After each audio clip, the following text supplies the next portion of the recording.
আসসালামু আলাইকুম ও রহমতুল্লাহ বরকাতুহ। একটা সোরান মানে গজল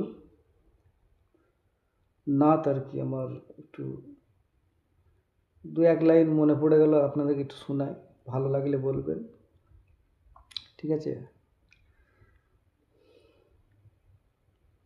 নাতে রসুল সাল্লাল্লাহু আলাইহি সাল্লাম। চমকাবে নসিবে আমার গো, চামি সে মাটি মদিনার গো,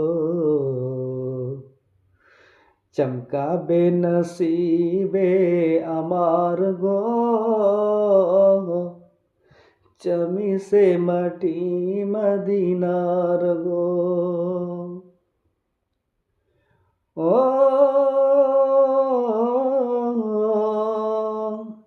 আল্লাহ বলে তুমি ধরো হাল,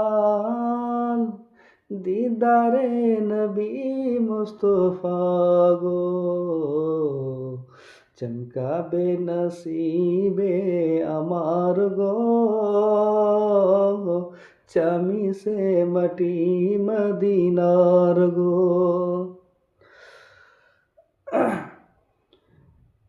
মোটামুটি আপনাদেরকে একটু শোনালাম।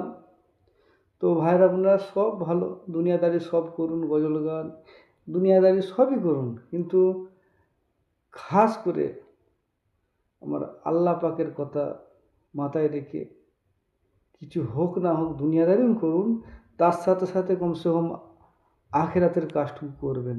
যেমন 5 ওয়াক্ত নামাজ কমসে কম একটু পড়বেন, দান ধ্যান সবই করবেন। এখনকার মানুষকে সব বলতে হয় না, ঠিক আছে, সবই জানে মানুষ, জেনে শুনে কিন্তু তাও শয়তানের এতে পড়ে যায়, খপ্পরে পড়ে যায়, তা করতে পারে না। তাই শয়তানকে ধোঁকা দিয়ে আমাদের নামাজ পড়তে হবে। শয়তান আমাদের কিছু না করতে পারে, সেসব চিন্তাধারা মাথায় রেখে আল্লাহ আল্লাহ রসুলের কথা সবসময় মুখে রাখবেন, 5 ওয়াক্ত নামাজ পড়বেন, দান ধ্যান করবেন। ভাই, নামাজ ছাড়া কোনো গতি নেই। দুনিয়াদারি খুবই কঠিন সময় এসে গেছে দুনিয়াদারিতে, ফিতনা ফ্যাসাদ কত কি হচ্ছে। হ্যাঁ, আমাদের হায়াত, আমার নবীজি 63 বছর পর্যন্ত হায়াতে দারাজ ছিলেন, বেঁচে ছিলেন। তো